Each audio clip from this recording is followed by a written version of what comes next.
everybody. We have our panel up here. Thanks for being here. If you want to find a seat, you can find a seat. If you want to stand, you can stand.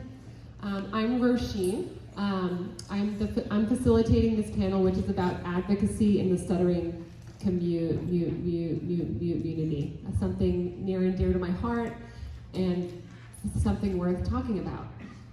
So this will be, you'll hear from our panelists, and it will be interactive with the crowd. So thank you for being here. I'm going to start by creating a bio. Do you want me to use 2 microphones, George? Oh. Well, I'm going to read your bios, and then I'm going to open up a question for you guys to start with, and then we'll go from there. Does that sound okay? Okay. So our first panelist is Adannaya Brown, who is a parent of a person who stutters, a dedicated advocate, friend, and student of the stuttering community. She is a relentless chaser of joy. Her favorite pastimes are reading, dancing, and staring at the sky. She lives with her husband, 4 children who are all here, which is beautiful, and 2 dogs in Aurora, Colorado. So let's give her a round of applause for being here.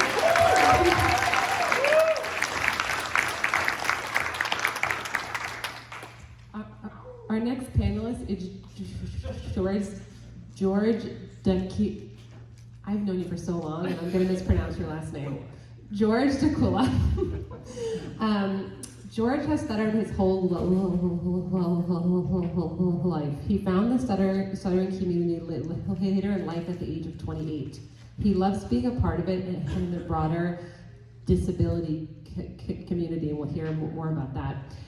George is an engineering manager at Google,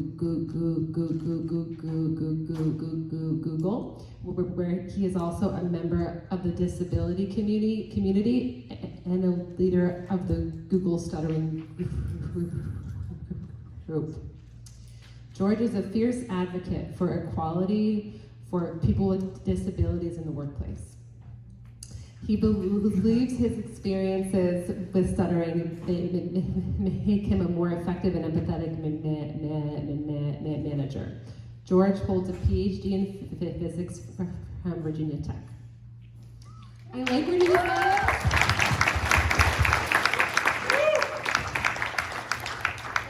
Because things people will write in their bios are things that they might not say when they're on stage. So I think it's a beautiful thing. Thank you for being here, Ms. George. And then we have John Hendrickson, who is the author of Life on Delay, Making Peace with the Stutter, and a staff writer at the Atlantic. He previously wrote and edited for Rolling Stone, Esquire, and the Denver Post. His Atlantic feature, What Joe Biden Can't Bring Himself to Say, was named one of the best stories of 2019 by Longform. That article rocks. Yeah. If you haven't read the article, read that article. It rocks. He lives in New York City with his wife, Liz, who is also here. Thanks for being here, guys. Last but not least is Jenny McGuire. Jenny McGuire is a person who stutters and a vociferous advocate for the stuttering community. She lives in Lafayette, Colorado, with her husband, 2 daughters, and a dog named Pancakes. She is is the dog here? Is that the dog? No, it's not the dog. No, that's here. There's another dog, the friend's dog. She's the executive director at My Speech, where they provide scholarships for acceptance-based speech therapy and advocate for the normalization of stuttering through online initiatives. Let's give that a round of applause, because that's awesome.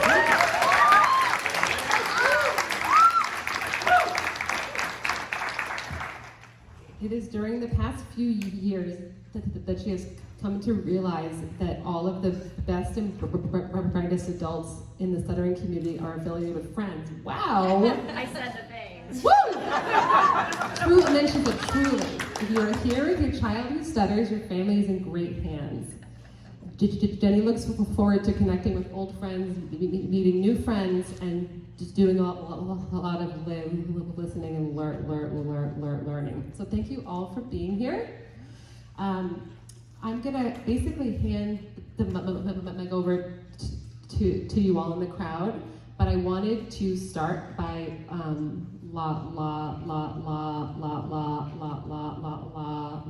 lobbing a question. And that first question is, what has led you to move from a person who stutters into considering yourself a stuttering advocate?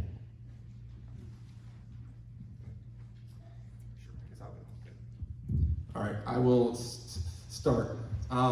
So mine was really when I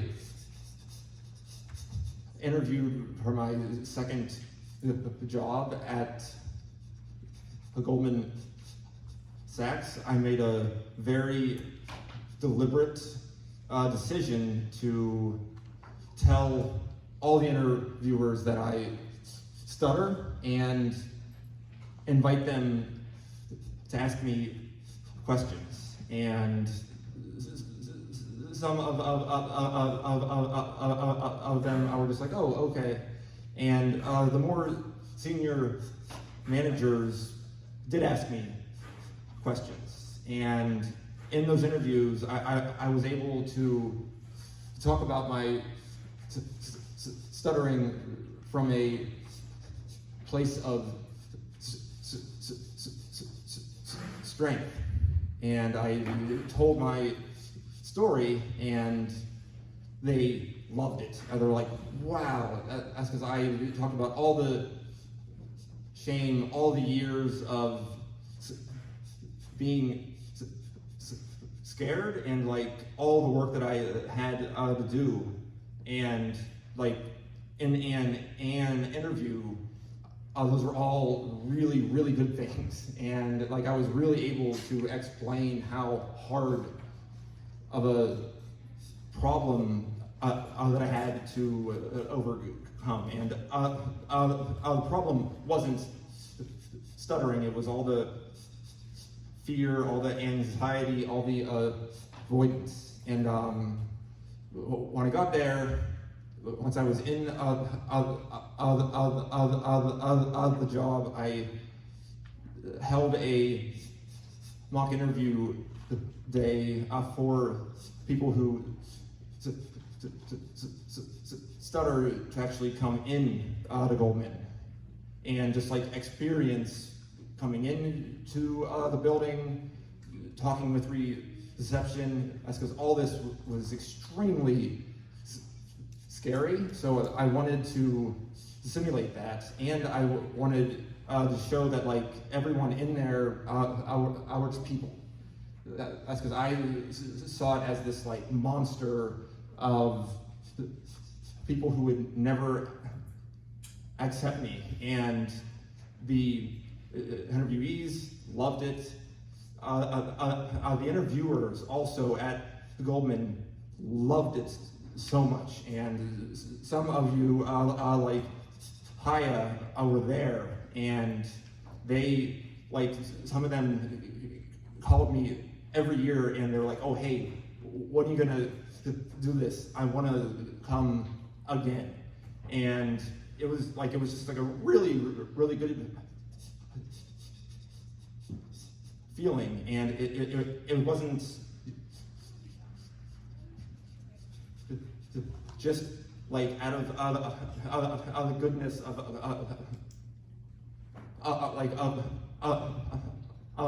my heart, which is the way that it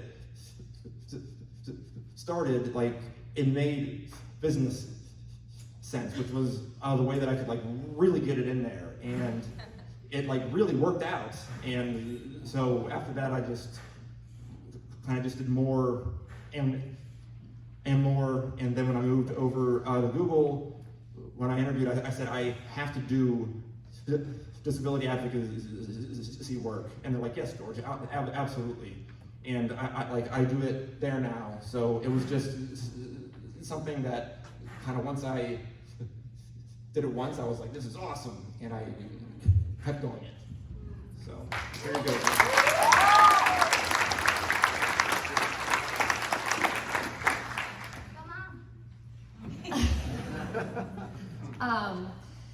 I think that advocacy can come in many, many shapes and colors. It's just like people, it's super individual. My belief, at least my experience, is that I performed advocacy before I embodied true advocacy. And I don't say that with self-judgment. That was a step on my path to fake it before I could make it. And so first I was a covert stutterer all through childhood with a lot of speech therapy. So I was attempting to hide stuttering completely. Then through a different kind of therapy, acceptance-based, I was now a person who stuttered in the world, but like still didn't want to embody the whole identity. So I would dabble, I started going to conferences, and this was in my 20s when I met my husband, Seth, who's been with me on my whole adult journey of this. And I would go to conferences and it would be like, oh, I just did a thing. I wouldn't get into what I was doing with people. And so now I'm in my mid-40s, and really it just took me a longer time to wear the identity of a person who stutters through the way I talk, to actually be a true advocate where I'm proud to be associated with the stuttering community, and I'm proud to tell people when I go to things what I'm doing. And I think I'm gonna get like all philosophical for a second, but social media shows me that angry partisanship really doesn't convince anyone of anything. And so when I was still in a pretty hurt, reactive place in life about stuttering, and I would have more maybe explosive retorts. I remember a time in DuPont's Circle at Cozy Sandwich with Seth, another lifetime ago, being like, I know, I'm trying to order a sandwich, and like unleashing a lot of decades of hurt on this sandwich maker. And you know, that's reactivity, that's expressing some stuff, that's strident, angry activism, maybe not the same thing as advocacy. And so I really have worked hard through a long period of time to come to a place where I was telling Jerome at lunch, he inspired me when I saw his show last summer in Munich on a random coincidence that I was in Germany. Jerome Ellis was there, I had followed him, and I was in the Contemporary Art Museum, and there was his name on the marquee. And I got to come back that night and listen to his show. And he has this beautiful he uses this story about plant life in Virginia at a certain period of time to feel through music and talking about the plants what his ancestors who escaped from slavery, like to embody, to try to drop in and be like, they're not these people in history books, these are the plants they walked over as they were leaving. It's really powerful, really powerful. And so the plant analogy made me think of, I really like to communicate about stuttering in metaphor because I really am always looking to connect and have people who don't stutter somehow understand. And since they don't stutter, I'm drawing a metaphor. And I was thinking about dandelions, not in the stigmatized sense that they're weeds, but if you take away the stigma and they're this plant like any other plant, my younger daughter, Auden, toward the beginning of COVID, I was on a Zoom with it's like the National Health Service or something in the United Kingdom, they were making an advocacy video for kids who stutter. And I don't know how, I got to give them my 2 cents. And kids were out of school, people were in the background.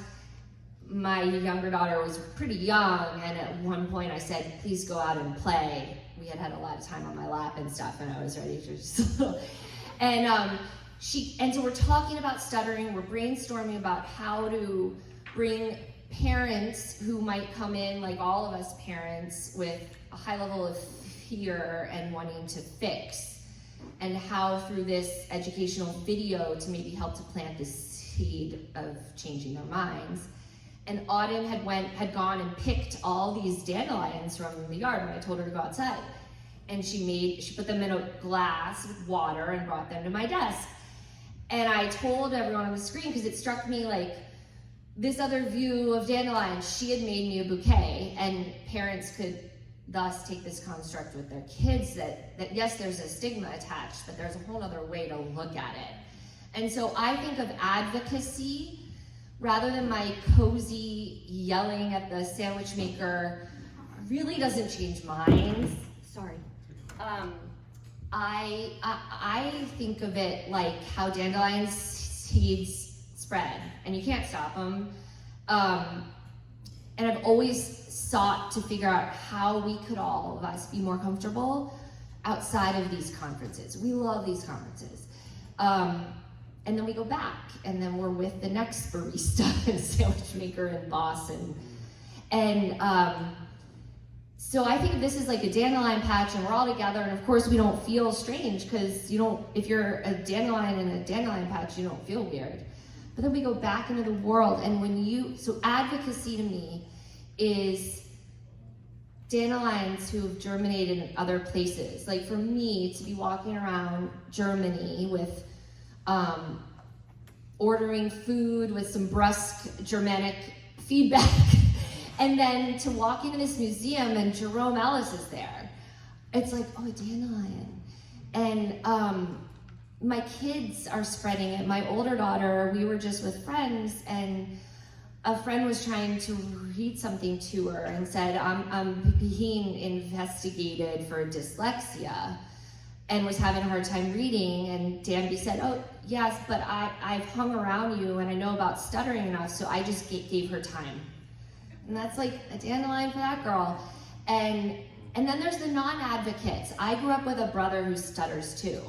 He has not chosen to envelop himself in this community. But he's out, he's a chief technology officer at a startup, and he talks constantly for work because he's the only one he tries to get out of it. And they're like, you're the only one who understands the tech, you have to talk. And that is a person out there doing advocacy in his own way by living his life. And so I'll stop for now, but those are my first few words.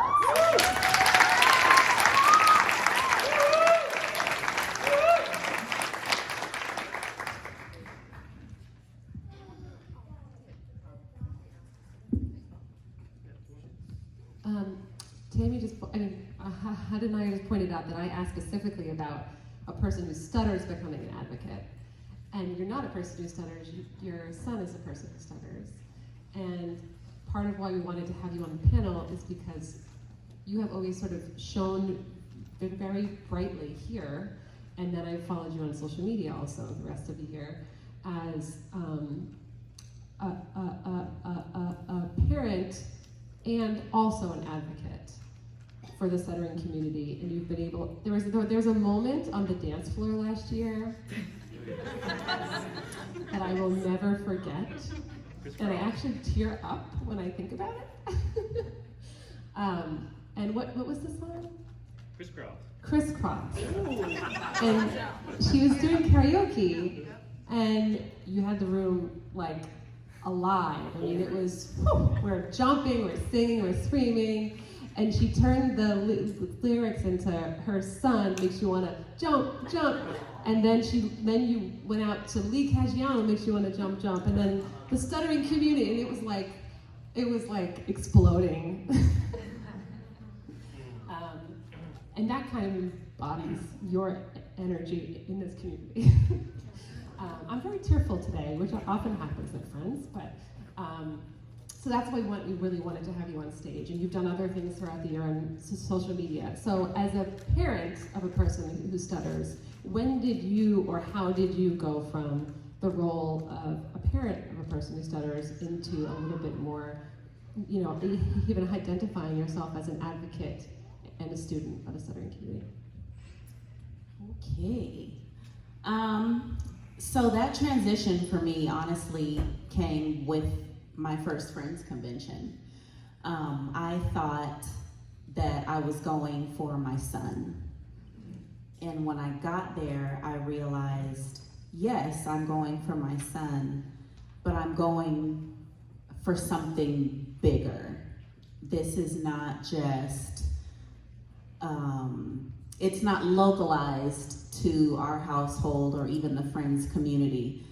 What I really took away from my first experience at Friends was the depth of connection. Like, it happened so fast. I mean, it's a 3-day convention, and so here I am at this hotel with all these people that I don't know, but then 3 days later, I'm crying when I have to leave them. And it was like, how does that happen? And so the way that I moved from just being a parent to being an advocate was when I was able to see myself in you or in the other people here at Friends. And even with this year and our theme being making friends with stuttering, I've had to learn, you know, initially for us and our family, stuttering wasn't our friend. We didn't understand it. It seemed invasive and disorienting and, you know, inconvenient, all the things. But as I have matured and grown, specifically in love, and that might sound like some hippie stuff, oh, love, you know, whatever.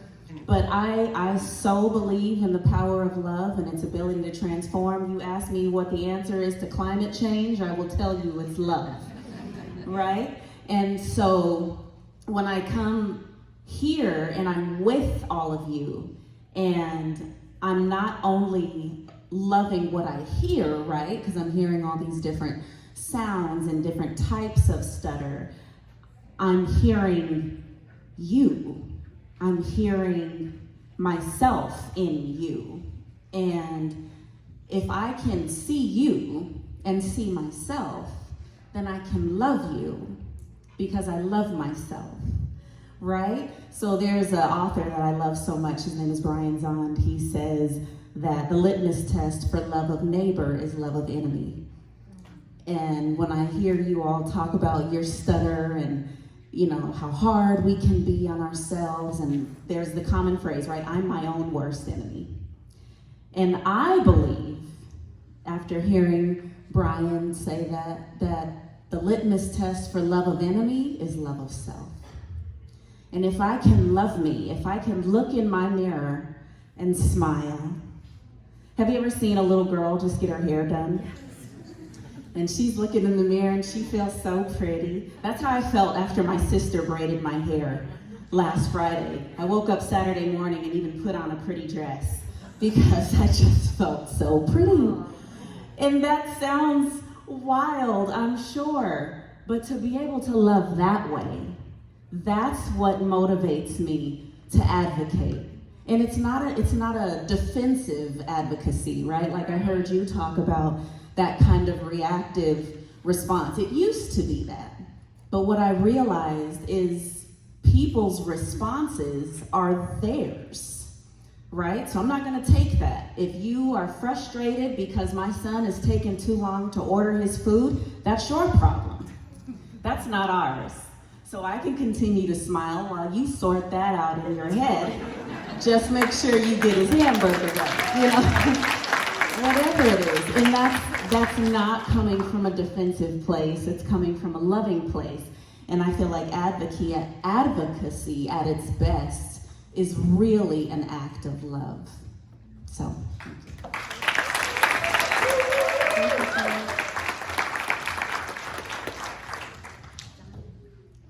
Jen, do you want to tack onto that? I'll say something. Yeah. Please do.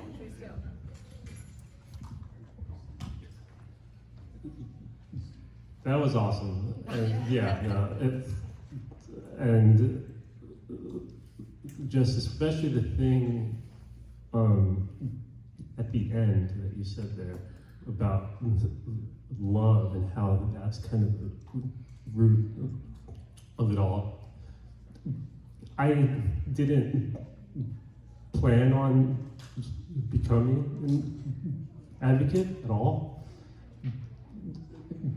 I'm a journalist, and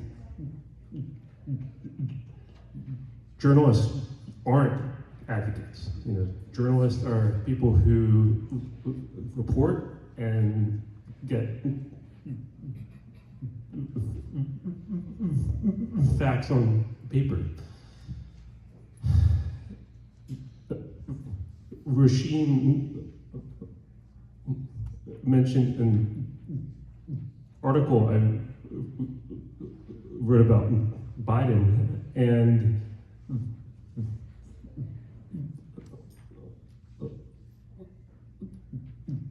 I approached that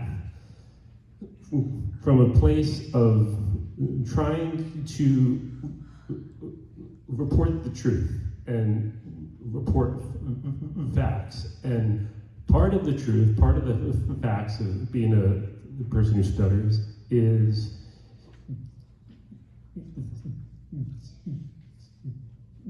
it isn't about the talking. It isn't about the repetitions. It's about everything else. And just, you know, we talked about the iceberg, everything else under the iceberg, layers of emotion, all of that baggage, the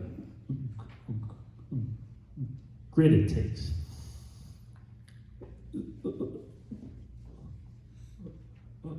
My challenge was to just describe all that from a place of lived experience, and all of us, I think, have that lived experience. And so just by like doing that basic task of reporting the facts of lived experience, it unintentionally made me an advocate, and it unintentionally opened doors to all these other opportunities that I've been so grateful to have over the past few years, to write a book, to I made this video about the topic of stuttering, and it's just, it comes down to these key choices of, you know, we talked about, I don't know if it was here in a different session, somebody talked about the door, where like you can come up to the door, but are you gonna walk through the door? And I imagine this also applies to Jerome, who chose to break the time limit and give that amazing poetry reading. And because he walked through the door, months afterwards ended up on This American Life. And millions of people got to learn about stuttering because of that This American Life segment. And I would imagine, correct me if I'm wrong, but that This American Life opened up other opportunities, such as performing in Munich. It all just builds and builds and builds and builds and builds. And advocacy doesn't have to be loud angry. It doesn't have to be a t-shirt. It can be, if you want it to be a t-shirt, it can be that. It doesn't have to be. But it's all about that, as Adannaya said, love and truth. If you can just take the time to go toward the love and the truth of the issue, then I think everything else will build out from there.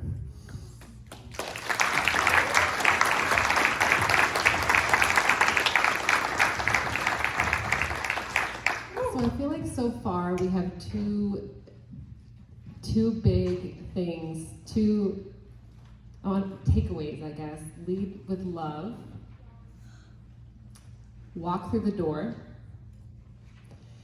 and I'm sure we're going to come up with some more, but I think those are two really good ones. And I think when, I'm curious, you guys out there in the crowd, I something that I feel very strongly about, and something that I love about Friends, is that there is less of a sense of keeping at Friends in terms of who can be involved, who can be an advocate.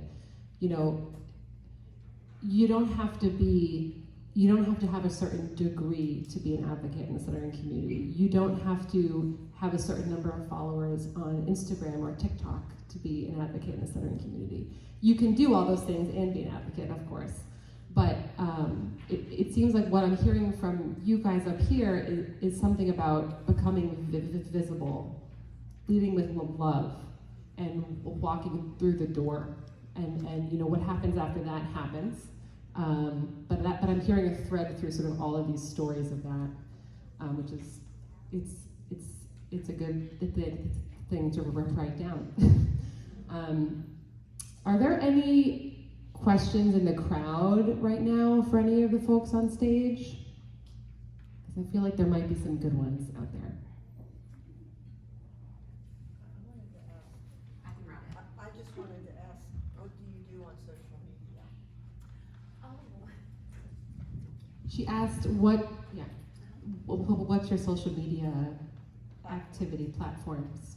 What's your handle? So my social media isn't devoted to stuttering. However, I do use it to share about stuttering. And there was a time specifically, I want to say it was about a year ago, when Friends turned 25, that I did a 25 for 25 campaign. And I just spent 25 straight days highlighting stuttering, people who stutter, the work that they're doing, Friends as an organization, trying to raise money.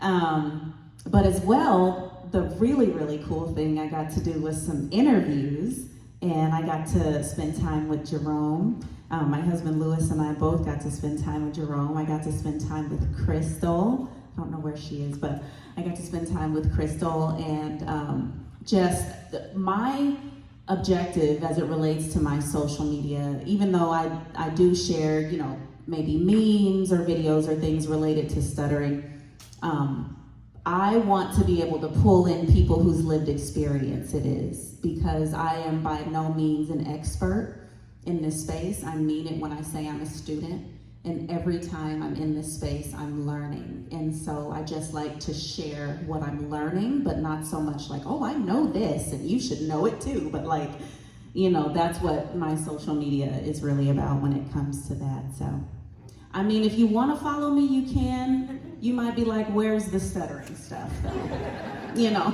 Depending on the day. And I don't post very much either, but I'm Lovelocked. @ I am LOVELOCD. And it's because I'm a loctician. I do hair. Long story, just catch me in the foyer.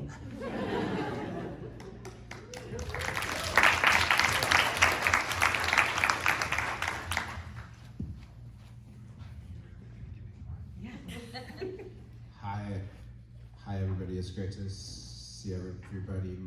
My name is Ruben Schaff. I'm curious, from your guys' perspective, it seems like a lot of the advocacy is within the stuttering community, which is this great, like, poorly defined nebulous of people who, like, really care and have a whole lot of passion, and we come and we do things like this, and I love it, and it's great. Then there's the whole bureaucratic community of ASHA, and so many of the best speech language pathologists in stuttering are here in the room, like all 100 of them in the world. While at the same time, that's not the norm, and I'm not saying this in any negative way, most of the 200,000 or so speech pathologists who try so hard, mean so well, who our kids are most likely to interact with in the schools, haven't gotten very much of the message that we're promoting here. So I think my long-winded question is, do you think we should, do you think we can be doing more to influence generationally how speech pathologists are trained, how school districts are running services for people who stutter, so on and so forth?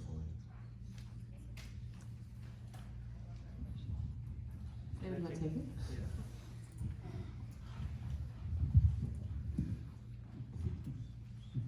I'm really glad you brought that up, because I don't think we talk about that enough. There are a few hundred people here. It's wonderful that there are a few hundred people here. But I think if you were to add up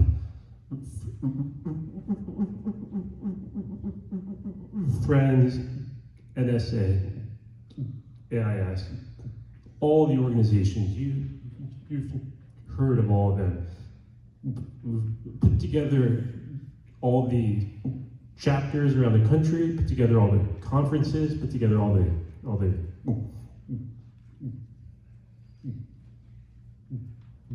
camps, all the galas, everything.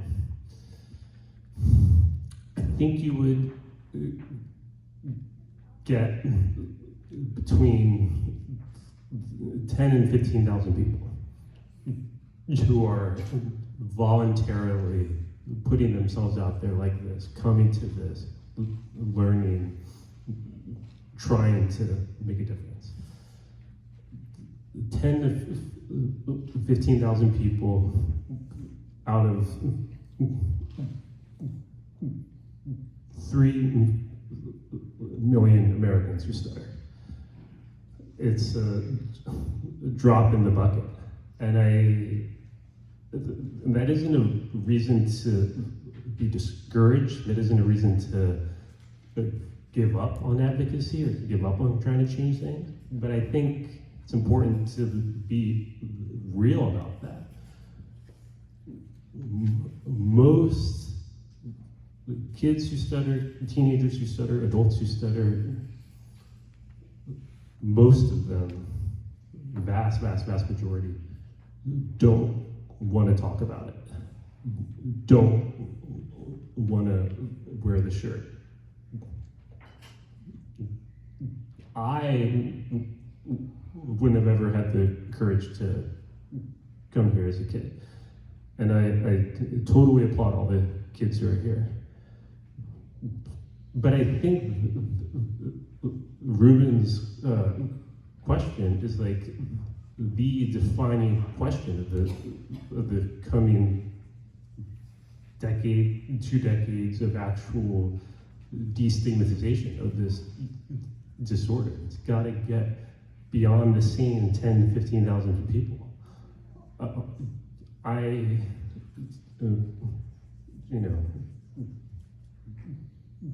SLPs are, it's its own world it's mostly parallel to this world. There are SLPs who are people who stutter, which is wonderful. There are SLPs who are here learning and listening, which is great too. But if there's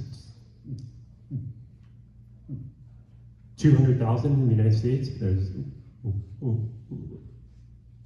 100 that are here. This is a long answer. I'm finally answering the question now, but I would challenge all the SLPs to leave here and ask all their colleagues when they get home, why didn't you come to Friends? What's your excuse? Yeah. And I think that there's only like 45 SLPs here. Oh, there's only So like significantly less than 100. I know, I'm sorry. Go ahead. I'll go after you. Ruben's my friend, and we talk. I mean, basically, I'm in a private conversation with microphones right now. But I think about this a lot too, and it's what got me into advocacy. And I came in guns blazing with Mark O'Malley and I talked a lot about growing up in homes, and John, a lot of us, where it was like, don't feel the pain. If there's a problem, we're gonna fix it. So that was the whole approach to stuttering. And then that was the whole inherited mindset I had about this broader problem in the stuttering, in the speech, in the community, in the world. And yeah, again, people don't love responding when you come in guns blazing, turns out. And so while I was very frustrated, I remain frustrated that there's a lot of political correctness that confused me at first. Like, why do SLPs who get it stay pretty polite and quiet? Like, why aren't there more activists flipping the tables? And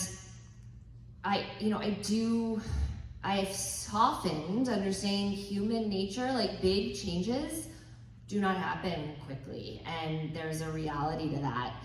And the thing that we're advocating for is why artists like Jerome, artists are usually unintentional advocates. Like these two facts, because they're putting this stuff out there, and then it's out there, and if it's counter to what the culture does, well, now they're unintended advocates. And so the artists always have to be ahead. And if you're advocating for something, then by definition, kind of, it's not the way it's done, or else you wouldn't have to advocate.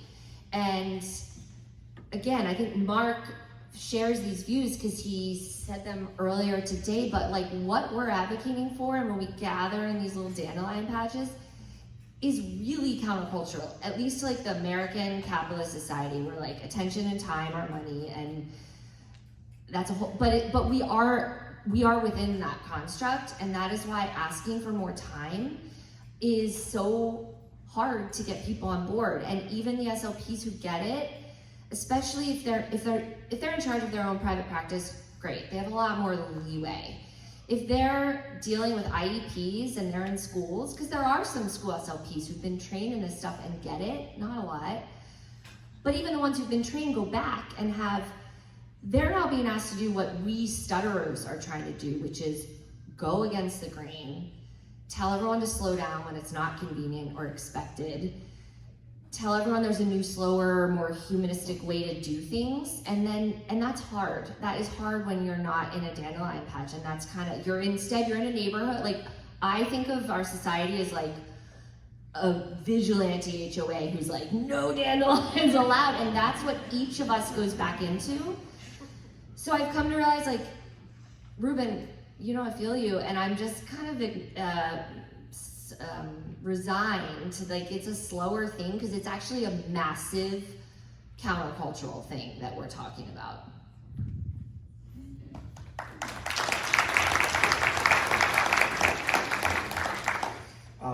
Yeah, I wanted to comment on what you asked was, how do we change this and get others, I guess, onto this train? And I think what I love about this conference is that people take these ideas home with them, and they spread them. And like, I mean, John wrote these articles that influenced so many people. You're on Instagram influencing so many people. And like, in my job, I'm a very, very loud advocate, or not an advocate, I mean, I just say, hey, I stutter, and I help others with all kinds of disabilities to talk about it. And like, you know, each of us are in our own world outside of this conference, but we take those ideas and we change the world, I think. Not to be so like, we're gonna change everything, but we are. I mean, like I had lunch with one of the moms of a little girl who was on my kids' workshop, and she said to me, I already called my school board or whatever, and they have to change how they do speech therapy, and like, that's the win of like taking these ideas, and then she takes that home, and then others learn it. And I mean, like, obviously that isn't going to influence other SLPs directly, but if now that school only wants SLPs who at least talk about acceptance, I think that's the win. And it isn't like, you know, all of them coming here, because I think that's going to be a like long road to get there, but it's each of us taking it and influencing where we can, whether it's with art or with writing or with scholarships, Instagram, or in your workplace as I do. It is just us taking it and spreading it.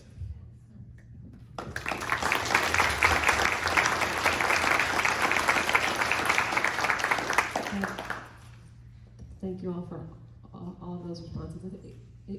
It's a tough thing, that question, and I get a little annoyed at that question. Ruben's one of my buddies, but I get a little annoyed at that question. But, because I'm like, okay, so yeah, we're not doing enough. End of sentence. What do you do once you say that to yourself? Are you going to do anything else? Or are you just going to feel like, we're not doing enough, so I should just go to bed because I'm not doing enough? I know that's not what you're insinuating, and that might be something in me. But I think that the way you all brought responses to that, to acknowledge the truth of that, because it's true, but also acknowledge what we can do. Yeah.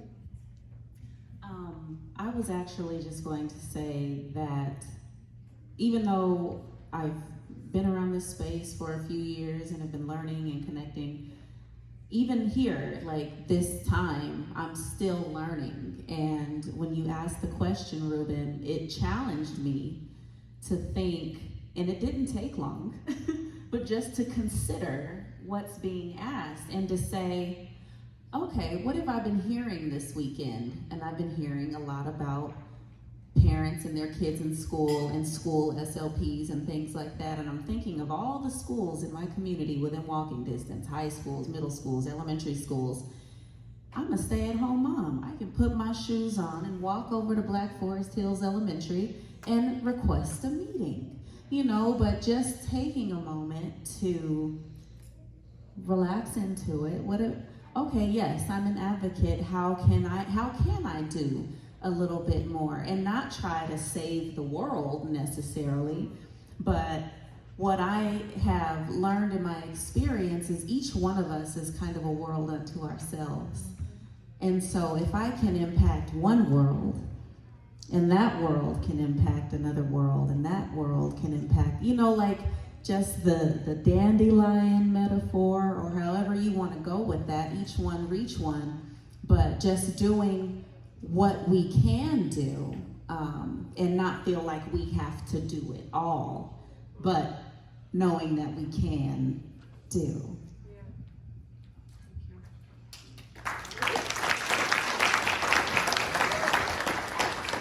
Just think loud. Is there an opportunity, like for those are an annual SLP convention, and I'm not an SLP, but has there been an attempt before, or is there any value in saying, hey, let's have a voice there that kind of presents this, this other side of that, just like an awareness bit, and that's probably been It's done a before. great question. But- Go back to the guy who asked the question.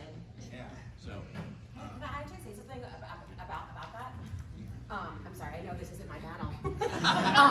I'm only bringing it up because there is a huge annual convention of SLPs, and Lee and myself actually submitted a proposal to give a talk there this coming year on behalf of Friends. And we found out yesterday that it was accepted. And our plan for the talk, this is where you all come in.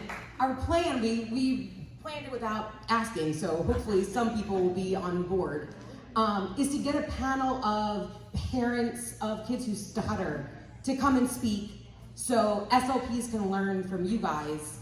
The convention's in Boston in November. Any SLPs can confirm that? November? So if anyone's around the Boston area, we need a bunch of parents. So far we have none. So plant that seed, because it's a great opportunity to teach a whole bunch of SLPs all at once about what stuttering actually is. He also does a lot of really cool stuff with Asha. Do you want to talk about that? Yeah. No. Okay. Let me respond now to something though, if I can. Yeah. No, it's probably over. So I wanted to respond to Róisín's annoyance. This is terrific. I think it's great to have basically the conversations we have in the hallway in the room. Like this is actually cool. I didn't ask permission for this, but we're friends. We don't need to. So, I don't ask the question to point out that it's never enough. I think that's been one of the discouraging things in the work that I've done, is it feels like no matter how much we do, it's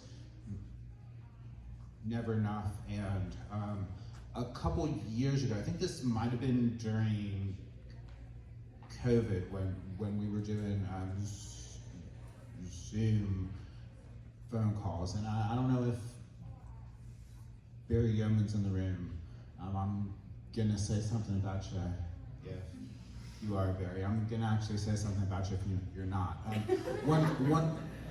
One of the things that I remember he said to me that really changed the work that I try to do is wake up every day and assume that this is going to be generational work.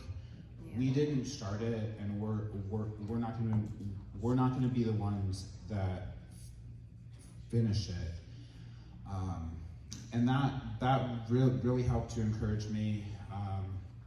And I think a lot of the answers are actually in this room. Thank you for sharing, Karen, that we got that approved. I didn't even know that was happening.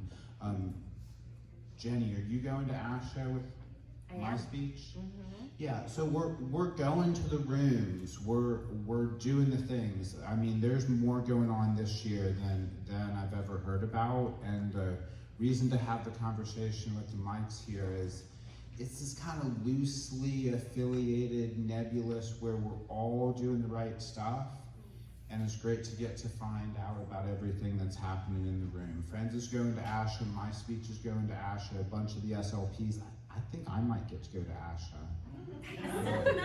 So, thanks for letting me talk on the mic.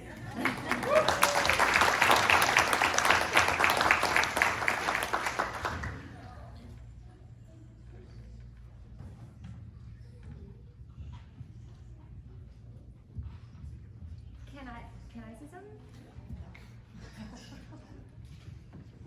Róisín and I were talking at lunch, and we were gonna pose a question to like Gen Zers or whatever is after that too. But I don't actually. Now that I look around, I don't really know if any of them came. But John and Jerome had this experience where walking through the door, there's now this permanent product out there, and again, the unanticipated advocate. And we were talking that with so many kids on social media, TikToking and whatever other apps I don't know about stuttering, but then maybe they also assume that this other identity when they walk through the halls of school where they're not some stuttering advocate. That's something they do alone in their bedroom. And I just wonder what that experience is like, because like artists, they have these products now, but they're very young brains to integrate the two paths. And we were curious, but now I don't know that I'm posing the question to anyone that's in the room. They're all swimming. Oh, okay. Oh, okay. I'm happy for them that they're swimming. Yeah. That's good. I have a question. I'm wondering if there is like a word that describes this new, and I don't even know if it's like a new way, but like this different approach of what Friends is presenting. Because I think that would be a good way to kind of launch it. And then as a speech pathologist, like there could be, you know, we can kind of drive that by being like, oh, that's the old way. The new way is this word. And that encompasses looking at the bottom of the iceberg too. So I think that's like, I'm trying to think of like a systemic and like easier way to kind of launch it. But maybe there's already a word. Is there already a way to describe this approach? Are there any like, I know there's so many kick butt SLPs in the room who do pretty radical work. Is that word out there, would you say? I know like arts therapy is like. Well, arts though is under, I would say, a broader umbrella of acceptance-based. Yeah. Acceptance based. It's hard because people are certainly, yeah, go ahead. What was the question? I'm sorry. She asked if she's an SLP and she's learning about stuttering here, and she was saying, you know, to take back to her colleagues or to take, you know, to talk about this in a way, this movement that has been going on for a long time, but I think is gaining strength recently about kind of an acceptance-based approach to stuttering. Is there like easy to communicate phrase like this type of therapy versus that type of therapy? There's a lot. Do you want to finish your what you're doing? Yeah. Yeah, is that okay? I could just be really loud. That's Yeah, okay. go for it. Everybody is stutter loudly. And so, what I was just talking about with Nick and Mark back here, who are both SLPs and both stutter, is how the question of how do we, for that unique child, teenager, adult, be building internal self-advocacy skills, not only advocacy for the world, right? That's amazing. That's going to take time. Calling upon inner resources that are built as skills over time, so that you have the power to change your world, your daily interactions, right? And sort of shift those experiences and how you might respond to an adverse reaction that you get from a person. And you know, in Hope's lecture, which was amazing, yesterday, Dr. Hope Gerlach, well, a question was like, if not fluency, then what? Or are we in a piece of the pie, I think, to be building these self-advocacy internal skills, and support is a piece of that. Because the reality is the world can be a really hard place. And we all have each other, which is like amazing as an outer resource. And so it's, I wonder, building that as well as building inner resources. So is it building self-advocacy as well? Yeah, I love that too. I would. There's You have a mic. I don't want to. Well, I'm not a marketing person, but you all were just saying it would be fantastic if maybe a next iteration of this, there was maybe a brain trust to say, what would that be? But I just wrote on this Starbucks napkin, like it's used the word empower as an acronym. It started with embrace and then went down and called out the fundamentals that we all practice as what it is that you're building in our community. It could be interesting if maybe even showing up at that conference with that as well and getting people on board. Because I think my perception about social justice and civil rights movements over the years is people in our hearts, because of how we're designed, we have a desire to see things better. But this world is selfish and greedy, and we have to move against that grain. And so sometimes it's hard to get online with something you can't articulate or don't understand. It feels right when you see it, but you don't know how to say it to, and you don't know how to say it to people who know exactly how to say what they're saying. And so I just wonder if helping people line up to that, get on board with those fundamentals would even help with your other questions, you know what I mean? I think that is, I love the idea of a brain trust, and I especially love the idea of a brain trust of parents of people who stutter. There are so many stakeholders in this community that are important, and that's a group, especially when you have access to connect with one another and learn from people who stutter, SLPs, the whole community that I have seen become so bold in their advocacy, and to bring them together and then bring them to something like ASHA or whatever it might be. I love that idea. Can we write that down? Yeah. Yeah, I mean, so Ruben mentioned accelerating this, how do we grow this, and then somebody mentioned the bottom of the iceberg, which is the fear and the shame, and not the top of it, which is the actual disfluency. And one of the biggest and most rewarding parts of my advocacy is working with individuals with all kinds of different disabilities. And the word disability is often seen as very, very negative. And on my own journey, I did not want to use the word stuttering. I saw it as a horrible, horrible thing, and then I came out of peace with it, and I got to meet everybody in this world. And then through my workplace advocacy, disability was the word there, and I did not want to be called disabled. And I reframed the word in my mind so that whenever I say it, I picture my colleagues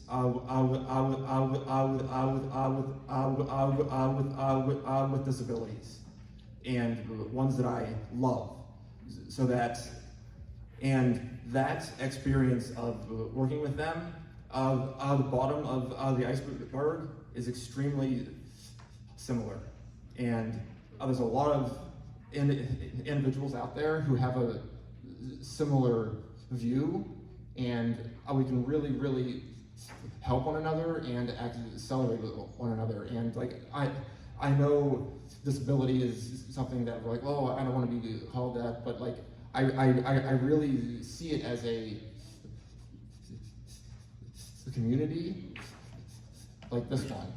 And why I say that is once I was giving the opening remarks at a college students coming in to Goldman who all have disabilities, and I had agreed to give these remarks months earlier, and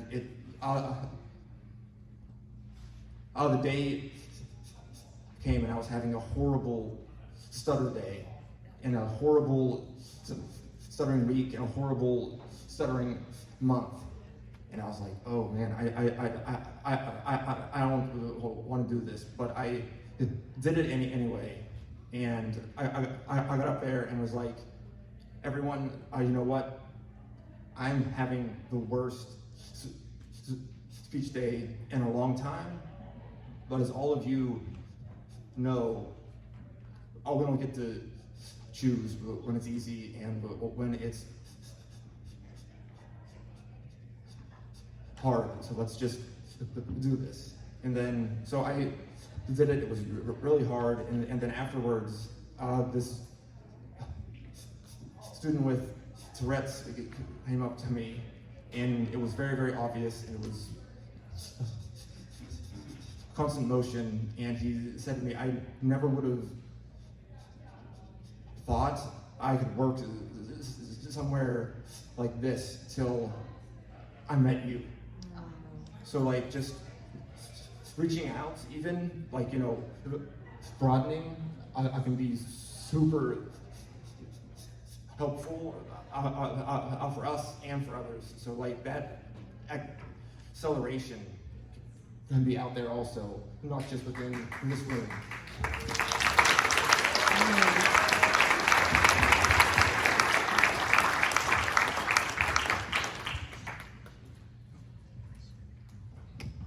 To answer that student's question, I don't know if there's a coined phrase. If I took this from someone else unknowingly, please let me know.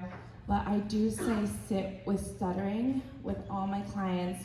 But for me, that meaning means you could sit alone and really absorb a lot of like what Chaya says and just go through like those, you know, steps on your own. Or when we think of sitting somewhere, like it's been mentioned so many times, communication is social. So somebody else could easily pull that chair up and join you, you know, so that gives an option for you to sit alone with it or to have an ally and an advocate. And I think that's why we're all here, right? We want to sit with stuttering in one way or another.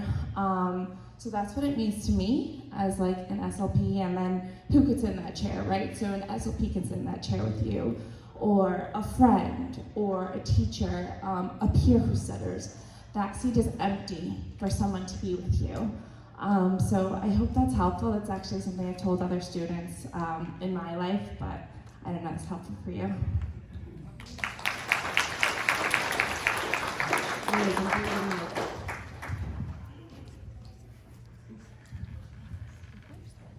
think there are a lot of parents and spouses and siblings of people who started in them. So Róisín, I'll invite you to into doing the panel.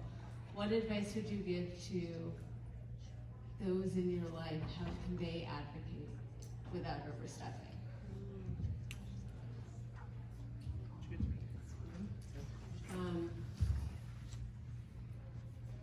Do you guys have any thoughts on that? How to advocate without overstepping. Yeah.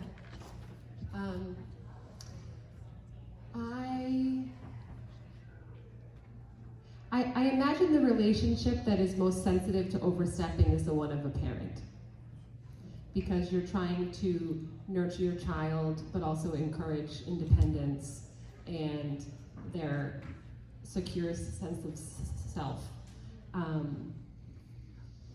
And I am a mother, but I have a very young child, and I'm just beginning to learn how complex and difficult and beautiful parenthood is, and that you're asked to do a lot with a lot of things that are not in your control. And you're the responsible one for all of those things. So my only answer to that question, Liz, I think is to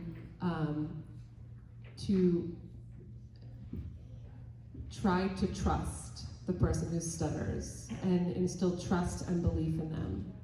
That whether they're asking for help, whether they're locking you out, whether they're struggling, whether they're succeeding, whether they're triumphing, whatever is happening with them, that you trust them.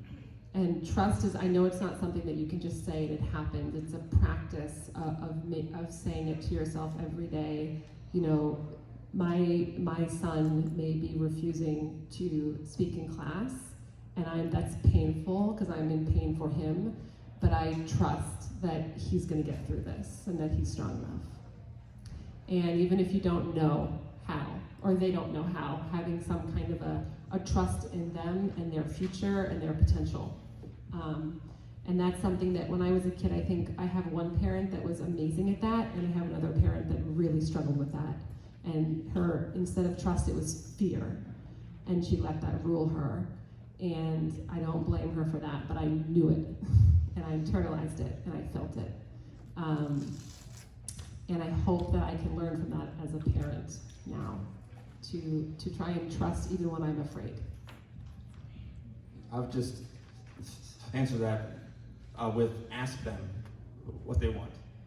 I mean, like, you know, I think it's often such a touchy subject that like nobody wants to ask, oh hey, what do you need from me? But obviously,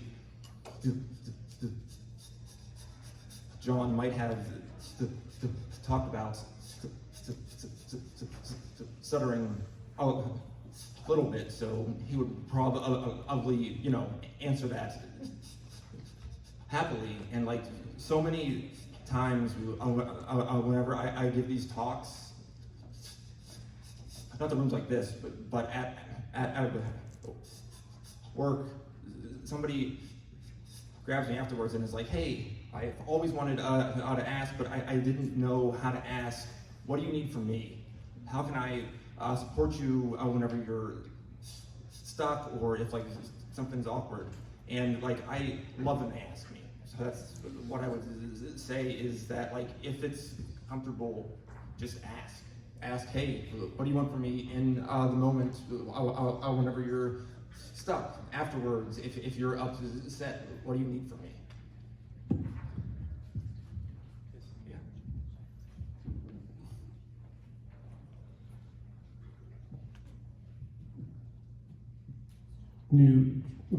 Neutrality is a powerful thing. I think often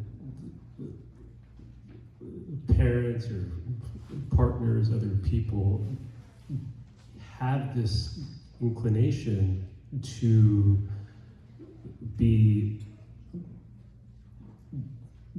overly positive, let's call it babying, or to make it the elephant in the room, to make it the biggest deal ever, to be afraid of it, push it over there.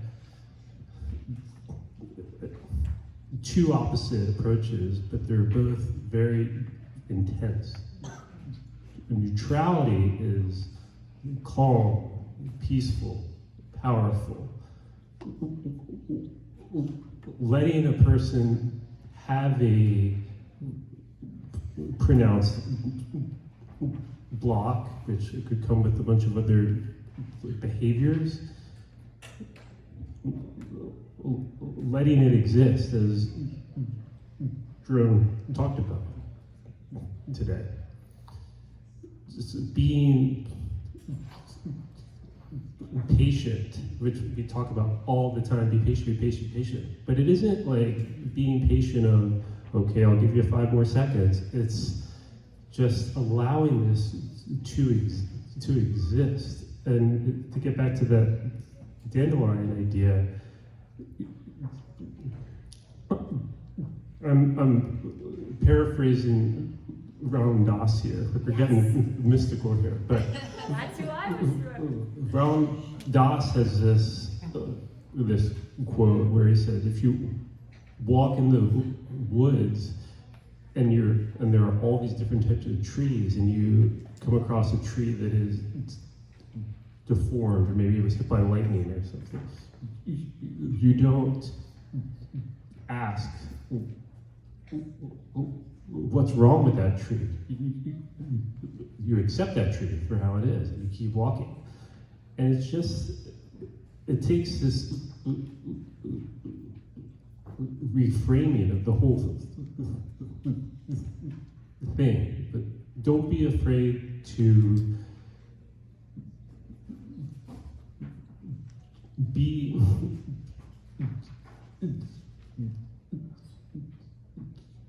calm in your approach. You know, the instinct is to go heavy in this way, that way, but just be calm with the approach, and I think that allows people to be room to then be themselves with you. So I actually had a different Ram Dass quote that's in my phone, which is why I have it. But my quote is, the only thing I can do for you is work on me, and the only thing you can do for me is work on you. So for family members, I go to normal therapy, I go to speech therapy too, but I have psychotherapy, and she always talks about finding my back body.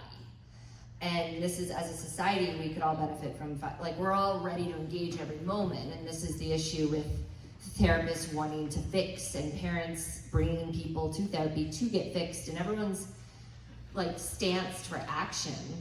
And so if partners do have feelings that come up with someone who stutters, yeah, do your own work. I think it's much more likely, as we've all been saying, that parents have a lot more feelings. I mean, I'm barely in my back body with my kids. I'm the worst at my own advice, all over them.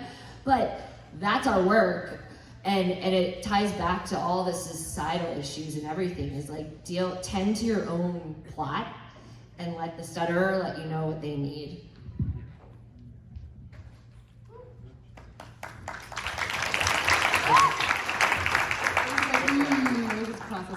I'm facilitating this panel. Where are we on time? We're over. Oh, okay. Thank you all so much.